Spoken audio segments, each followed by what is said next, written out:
54살, 명예퇴직이라는 이름으로 잘려 나왔습니다. 회사에서는 고생 많으셨다며 꽃다발을 주더군요. 그 순간은 참 눈물나게 고마운 척했지만 솔직히 속으로는 치를 떨었어요. 내가 뭘 잘못했길래 아직 멀쩡히 일할 수 있는데 왜 밀려나야 하냐고요. 돌아오는 길 꽃다발을 들고 지하철에 앉아 있는데 그 꽃이 그렇게 무겁고 모욕적으로 느껴질 수가 없더라고요. 집에 오니까 더 지옥이었습니다. 아내는 저를 보는 눈빛이 변해 있었어요. 예전엔 여보, 수고했어 하던 사람이 이제는 앞으로 생활비는 어떻게 할 거야? 라고 묻더군요. 아이들은요.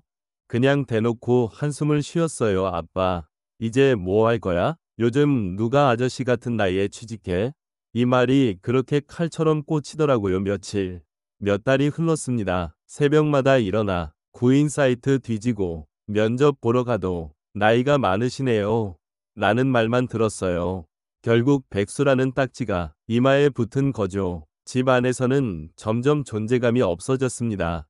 밥상 위에 앉아도 대화에 낄 수 없었어요. 내가 무언가 한마디라도 하면 다들 눈치를 주며 씹고만 있었죠. 내가 가족한테조차 짐이구나. 그 생각이 뼛속까지 스며들었어요. 그러던 어느 날이었어요. 평소처럼 습관적으로 로또를 샀습니다. 사실 기대도 안 했죠. 그냥 습관처럼 자동으로 집에 들어와서 혼자 방구석에 앉아 번호를 맞춰보는데 심장이 멎는 줄 알았습니다. 하나, 둘, 셋, 6개 전부가 맞아 있었던 겁니다. 손이 덜덜 떨려서 휴대폰을 제대로 잡지도 못했어요. 이게 진짜냐? 내가 로또 1등이 된 거냐? 순간 머릿속이 하얘졌어요. 처음에는 소리조차 못 냈습니다. 누가 들을까봐 숨을 죽이고 계속 번호를 확인했어요. 맞다. 틀림없다. 이건 꿈이 아니야. 통장에 찍힌 당첨금은 숫자가 아니라 내 인생의 복수 같았어요. 그런데 웃기죠? 가족들한테 알리자마자 상황이 180도 바뀌더라고요. 그동안 내 눈치를 보며 구박하던 아내가 갑자기 팔짱을 끼며 말했어요. 여보, 역시 당신은 행운의 사나이야. 내가 괜히 당신 믿은 게 아니지.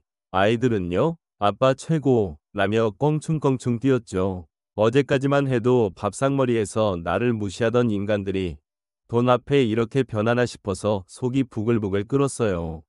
며칠 뒤에는 더 가관이었습니다. 평생 연락 없던 친척들이 찾아와 형님, 제가 어려운데 조금만 도와주십시오 하고 무릎 꿇고 울더군요. 아내는 슬그머니 저 몰래 통장을 뒤지더니 어디에 전세금 올려주겠다며 계약서까지 가져왔습니다. 아이들은 아빠, 차 바꿔야지, 집도 옮기자 요구하기 바빴고요.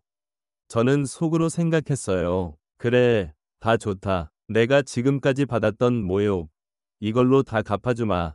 그래서 일부러 모른 척 했습니다. 그래, 차 사자. 그래, 집 바꾸자. 하지만 제 마음속에서는 차가운 계획이 서고 있었어요.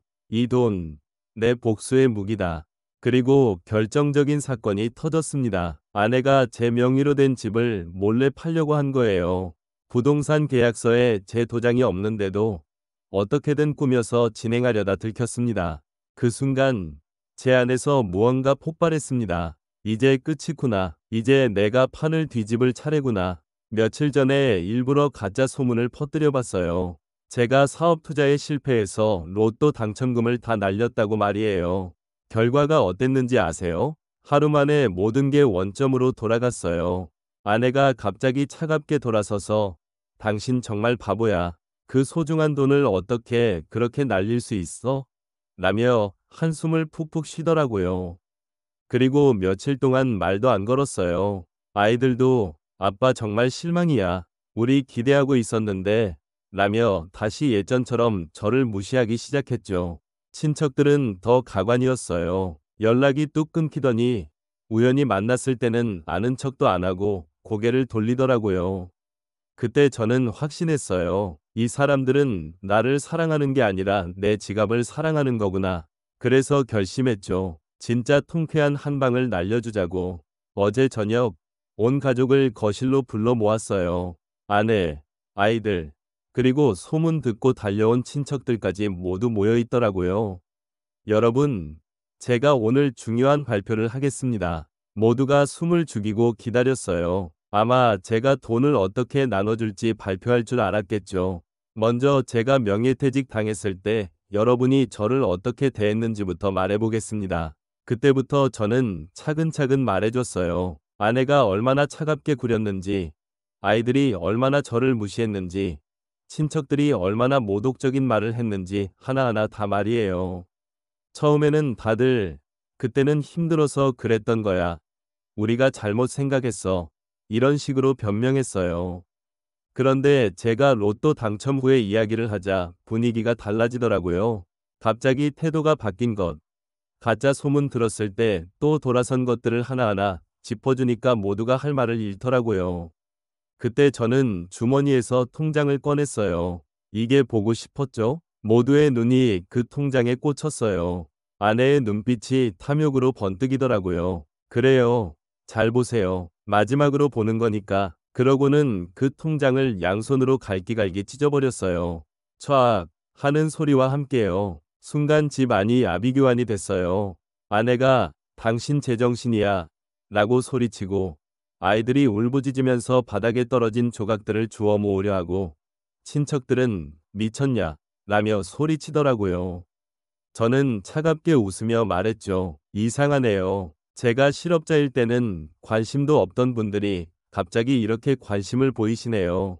그때 아내가 떨리는 목소리로 여보, 농담이라고 해줘 라고 했어요. 제가 말했죠. 농담이 아니에요. 하지만 걱정하지 마세요. 진짜 돈은 따로 있거든요. 순간 모두의 얼굴이 밝아졌어요. 지금 찢은 건 그냥 빈 통장이에요. 진짜 돈은 이미 다른 곳으로 옮겨뒀어요. 아내가 어디로 옮겼어? 라고 물었죠. 저는 비웃으며 말했어요. 여러분이 절대 손댈 수 없는 곳으로요. 해외 계좌에 전부 옮겨뒀거든요. 그리고 이미 변호사와 상의해서 유언장도 써뒀어요. 만약 제게 무슨 일이 생기면 이 돈은 전부 자선단체로 가게 되어 있어요. 그 순간 집 안이 조용해졌어요. 모두가 멍한 표정으로 저를 바라보더라고요. 그동안 여러분이 저를 어떻게 대했는지 다 기억해요. 제가 어려울 때는 짐짝 취급하고 돈이 생기니까 갑자기 친절하게 구는 그 이중성 말이에요. 아내가 울먹이며 우리가 진짜 잘못했어. 기회를 줘 라고 했지만 저는 고개를 저었어요. 기회요? 6개월 동안 저를 무시할 때는 기회를 안 주더니 이제 와서 기회를 달라고요? 그때 처남이 형부, 우리가 정말 반성하고 있어 라고 했어요. 제가 비웃으며 말했죠. 반성이요? 제가 돈을 잃었다는 소문 들었을 때는 반성 안 하더니 진짜 돈이 있다는 걸 알고 나서야 반성한다고요? 아이들이 울면서 아빠, 우리 정말 잘못했어 라고 매달렸지만 저는 마음을 굳혔어요. 여러분은 저를 사랑한 게 아니라 제 돈을 사랑했어요. 그 차이를 이제 깨달으시길 바랍니다. 그러고는 새로 산 차 열쇠를 꺼내 들었어요. 저는 이제 새로운 인생을 살겠어요. 여러분 없이 말이에요. 집을 나서면서 뒤에서 들리는 아우성 소리가 그렇게 시원할 수가 없었어요. 차에 올라서 시동을 걸고 도로로 나가니까 창밖으로 불어오는 바람이 제 얼굴을 스쳤어요. 눈물이 흘러내렸는데 그건 슬픔의 눈물이 아니라 자유의 눈물이었어요. 50년 넘게 살면서 이렇게 속이 시원했던 적이 있었나 싶더라고요. 지금 저는 조용한 시골 마을에 작은 집을 하나 사서 혼자 살고 있어요. 돈이 있다는 걸 아무도 모르니까 모두가 저를 그냥 평범한 할아버지로 대해줘요. 이게 진짜 인간관계구나 싶더라고요. 가끔 예전 가족들이 어떻게 지내는지 궁금하긴 해요. 하지만 후회는 전혀 안 해요. 오히려 이렇게 속 시원하게 정리한 게 잘한 일 같아요.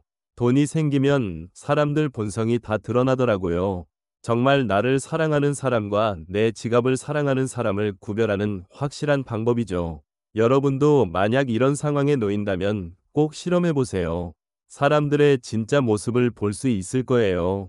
그리고 그때 과감하게 정리하세요. 가짜 관계에 얽매여 있을 이유는 없거든요. 제가 지금 이렇게 혼자 살면서 느끼는 건 진짜 소중한 건 돈이 아니라 진심이라는 거예요. 돈 때문에 다가오는 사람들보다는 아무것도 없어도 함께 해주는 한 사람이 훨씬 더 귀한 것 같아요. 그래서 저는 이제 새로운 사람들을 만나고 있어요. 제가 돈이 있다는 걸 전혀 모르는 사람들이죠. 그들과 나누는 소박한 대화와 따뜻한 관계가 예전의 가짜 가족 관계보다 훨씬 더 값어치 있더라고요. 아마 제 가족들은 지금도 제가 언젠가는 돌아올 거라고 생각할지도 몰라요. 하지만 저는 절대 돌아가지 않을 거예요. 이미 그들에게는 실망했거든요. 진짜 가족이라면 제가 어려울 때도 함께 있어줬어야죠. 돈이 있을 때만 사랑한다면 그게 무슨 가족이에요? 그래서 저는 이 돈을 정말 의미 있는 곳에 쓰려고 해요. 어려운 사람들을 도와주고 진짜 도움이 필요한 곳에 기부도 하고 제 가족들 얼굴에 떠올랐던 그 탐욕스러운 표정을 생각하면 그들에게 한 푼도 주지 않기로 한 제 결정이 옳았다는 확신이 들어요. 이게 제 복수였어요. 통쾌하지 않나요?